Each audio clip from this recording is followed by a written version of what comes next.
Hello అండి, welcome to Siri kitchen. ఈ రోజు మన కిచెన్ లో కృష్ణాష్టమి స్పెషల్ అటుకుల పాయసం అలాగే అటుకుల లడ్డు ఎలా ప్రిపేర్ చేయాలో చూపించబోతున్నాను. రెండు కూడా చాలా సింపుల్ గా ప్రిపేర్ చేసుకోవచ్చండి. టేస్ట్ కూడా చాలా బాగుంటాయి. ముందుగా అటుకుల పాయసం ఎలా ప్రిపేర్ చేయాలో చూద్దాము. ఈ అటుకుల పాయసం ప్రిపేర్ చేయడం కోసం ఇక్కడ నేను 1 కప్పు అటుకులు తీసుకుంటున్నానండి. ఈ అటుకులు మరీ మందంగా కాకుండా మరీ పలుచగా కాకుండా మీడియం థిక్నెస్ లో ఉన్నవి తీసుకున్నాను. మనకు ఏ అటుకులు అందుబాటులో ఉంటే అటుకులతోటి హ్యాపీగా పాయసం చేసేసుకోవచ్చు. ఇప్పుడు ఈ అటుకుల్ని కొద్దిగా వాటర్‌లోకి వేసుకొని జస్ట్ ఈ విధంగా 2, 3 సార్లు క్లీన్ చేసుకోవాలి. చేత్తోటి లైట్‌గా రబ్ చేస్తూ క్లీన్ చేసుకోవాలి.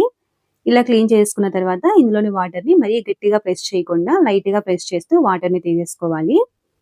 ఇదే విధంగా మిగతా అటుకులు మొత్తాన్ని వాటర్‌లో నుంచి తీసేసిన తర్వాత పక్కన పెట్టేసేసేయండి. ఇప్పుడు ఒక గిన్నెను తీసుకొని ఇందులోకి 1 కప్పు అటుకులకి 1 కప్పు బాగా సన్నగా తురిమిన బెల్లం వేసుకోవాలి. అలాగే అరకప్పు వాటర్ వేసేసుకోండి. కొద్దిగా స్వీట్ ఎక్కువగా తినేవాళ్ళు ఇంకొక 2 టేబుల్ స్పూన్ల బెల్లం ఎక్స్ట్రాగా యాడ్ చేసుకోవచ్చు. ఇప్పుడు ఈ బెల్లంని లో టు మీడియం ఫ్లేమ్‌లో కలుపుకుంటూ పూర్తిగా కరిగేంత వరకు ఉడికించుకోవాలి. ఈ బెల్లం పూర్తిగా కరిగిన తర్వాత ఇలా ఒక పొంగు వచ్చిన తర్వాత స్టవ్ ఆఫ్ చేసుకొని ఈ బెల్లం సిరప్‌ని పక్కన పెట్టేసేసేయండి. ఇప్పుడు పాయసం ప్రిపేర్ చేయడం కోసం ఒక మందపాటి గిన్నెను తీసుకొని ఇందులోకి 1 కప్పు అటుకులకి 3 కప్పుల పాలు వేసుకోవాలి. చిక్కటి పాలు తీసుకున్నట్లయితే 2 కప్పుల పాలు 1 కప్పు నీళ్లు వేసేసుకుంటే సరిపోతుంది. ఇక్కడ నేను నార్మల్ మిల్క్ తీసుకున్నాను. ఇప్పుడు ఈ పాలని లో ఫ్లేమ్‌లో ఒక పొంగు వచ్చేంత వరకు బాగా కాచిన తర్వాత ఒకసారి అంతా బాగా కలిపేసి ఇందులోకి అటుకుల్ని వేసేసుకోవాలి. అటుకులు వేసిన తర్వాత ఫ్లేమ్‌ని మీడియం ఫ్లేమ్‌కి అడ్జస్ట్ చేసేసుకొని కలుపుకుంటూ ఉడికించుకోవాలి. అడుగు పట్టకుండా కలుపుకుంటూ ఉడికించుకోవాలండి. ఆల్రెడీ మనం ఈ అటుకుల్ని వాటర్‌లో వేసి తీసాం కాబట్టి చాలా త్వరగా ఉడుకుతాయి. కాబట్టి మధ్య మధ్యలో చెక్ చేసుకుంటూ ఉండాలి. బాగా సాఫ్ట్‌గా అయ్యేంత వరకు ఉడికించుకుంటే సరిపోతుంది. ఇక్కడ చూపిస్తున్నాను చూడండి. ఈ విధంగా సాఫ్ట్‌గా అయ్యేంత వరకు ఉడికించుకోవాలి. ఇప్పుడు ఇందులోకి మంచి ఫ్లేవర్ కోసం 1 టీ స్పూన్ ఇలాచీ పౌడర్ వేసేసి ఒకసారి అంతా బాగా కలిపి కన్సిస్టెన్సీ చూడండి ఈ విధంగా ఉండేటట్టు చూసుకోవాలి. మరీ తిక్కుగా అయితే చల్లారిన తర్వాత ఇంకాస్త గట్టిపడుతుంది. కాబట్టి ఈ విధంగా ఉన్నప్పుడే స్టవ్ ఆఫ్ చేసుకోవాలి. ఇప్పుడు ఈ పాయసం పక్కన పెట్టేసి ఇందులోకి కావాల్సిన డ్రై ఫ్రూట్స్‌ని వేయించుకుందాము.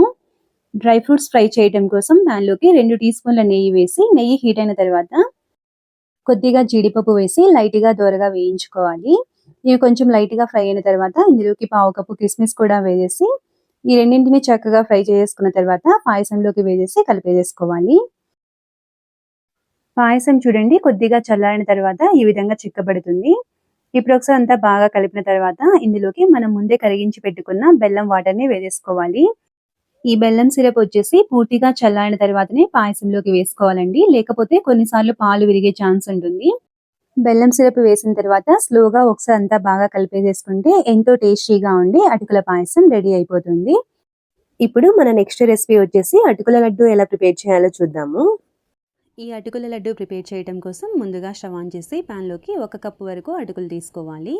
ఈ అటుకులు పలుచగా ఉన్నవి, మందంగా ఉన్నవి 2 రకాలుగా ఉంటాయి కదా. మనకి ఏవైతే అందుబాటులో ఉంటాయో అవి తీసుకుంటే సరిపోతుంది. ఈ అటుకులని లో టు మీడియం ఫ్లేమ్‌లో చక్కగా కొద్దిగా క్రిస్పీగా అయ్యేంత వరకు ఫ్రై చేసుకోవాలి. ఇక్కడ చూపిస్తున్నాను చూడండి. ఈ విధంగా కొద్దిగా కలర్ చేంజ్ అయ్యి లైట్‌గా క్రిస్పీగా అయితే సరిపోతుంది. ఇప్పుడు వీటిని ఒక ప్లేట్‌లోకి ట్రాన్స్‌ఫర్ చేసుకొని చల్లారనివ్వాలి. నెక్స్ట్ వచ్చేసి ఇదే ప్యాన్‌లోకి ఒక పావు కప్పు వరకు పుట్నాల పప్పు వేసుకోవాలి. ఈ పుట్నాల పప్పుని జస్ట్ 1 నిమిషం పాటు వేయించుకుంటే సరిపోతుంది. ఇవి కొంచెం ఫ్రై అయిన తర్వాత ఇందులోకి ఒక అరకప్పు వరకు వేయించిన పల్లీలను వేసుకోవాలి. నా దగ్గర వేయించిన పల్లీలు ఉంటే వేసుకుంటున్నానండి. ఒకవేళ మీ దగ్గర లేకపోతే ఫస్ట్ పల్లీలను వేయించుకొని తర్వాత పుట్నాల పప్పు వేసుకొని వేయించుకుంటే సరిపోతుంది. పల్లీలు ఆల్రెడీ వేయించినవే కాబట్టి ఇంకొక నిమిషం పాటు వేయించి అటుకులున్న ప్లేట్లోకి తీసేసుకొని చల్లారనివ్వాలి. ఇవి కంప్లీట్‌గా చల్లారిన తర్వాత ఒక మిక్సర్ జార్‌లోకి తీసుకొని బాగా మెత్తగా గ్రైండ్ చేసుకోండి. అటుకులు మరీ మెత్తగా అవ్వదండి. కొంచెం రవ్వ రవ్వలాగా అనిపిస్తుంది. ఇక్కడ చూపిస్తున్నాను చూడండి. ఈ విధంగా గ్రైండ్ చేసుకున్న తర్వాత ఇందులోకి 1 కప్పు వరకు బెల్లం వేసుకోవాలి. ఈ బెల్లంని బాగా సన్నగా తరిగి తీసుకోవాలి. బెల్లం వేసిన తర్వాత ఒకసారి అంతా బాగా కలిపేసేసి గ్రైండ్ చేసుకుంటే సరిపోతుంది. గ్రైండ్ చేసేటప్పుడు పల్స్ మోడ్‌లో అంటే రివర్స్ మోడ్‌లో జస్ట్ 1, 2 సార్లు గ్రైండ్ చేసుకుంటే సరిపోతుంది. ఇక్కడ చూపిస్తున్నాను చూడండి. ఈ విధంగా గ్రైండ్ చేసుకున్న తర్వాత ఒకసారి టేస్ట్ చెక్ చేసుకోవాలి. తీపి సరిపోకపోతే కొంచెం బెల్లం వేసుకుని గ్రైండ్ చేసుకోవచ్చు. కానీ మనం తీసుకున్న క్వాంటిటీకి బెల్లం కరెక్ట్‌గా సరిపోయిందండి.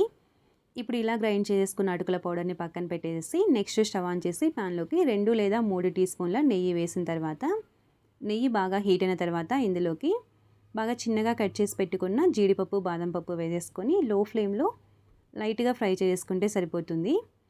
కొద్దిగా కలర్ చేంజ్ అయిన తర్వాత ఇందులోకి ఒక పావు కప్పు వరకు ఎండు కొబ్బరి తురుము వేసుకోవాలి. ఎండు కొబ్బరి తురుము వేసిన తర్వాత వెంటనే స్టవ్ ఆఫ్ చేసి ఒకసారి అంతా బాగా కలిపిన తర్వాత వీటిని కొద్దిగా చల్లారనివ్వాలి. ఇది లైట్గా చల్లారిన తర్వాత ఇందులోకి మనం గ్రైండ్ చేసుకున్న అటుకుల పౌడర్ని వేసేసి ఒకసారి అంతా బాగా కలుపుకోవాలి. ఇలా కలిపిన వెంటనే లడ్డూలు చేయకూడదండి. ఒక 10 నిమిషాల పాటు, అంటే ఇది కొంచెం చల్లారనివ్వాలి. వేడి మీద చేసేస్తే ఈ లడ్డూలు గట్టిగా అవుతాయి, అలాగే ఎక్కువ రోజులు కూడా నిల్వ ఉండవు. ఒక 10 నిమిషాల పాటు బాగా చల్లారిన తర్వాత మనకి కావాల్సిన సైజులో పిండిని తీసుకొని లడ్డూలాగా చేసేసుకుంటే సరిపోతుంది.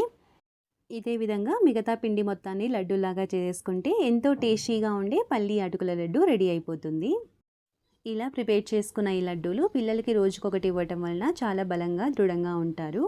అలాగే పెద్దవాళ్ళకి కూడా ఆరోగ్యానికి చాలా మంచిది.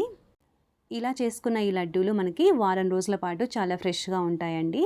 అలాగే మనం చేసుకున్న క్వాంటిటీకి 10 లడ్డూల దాకా అవుతాయి. 10 నుంచి 12 లడ్డూల దాకా అవుతాయి సైజుని బట్టి.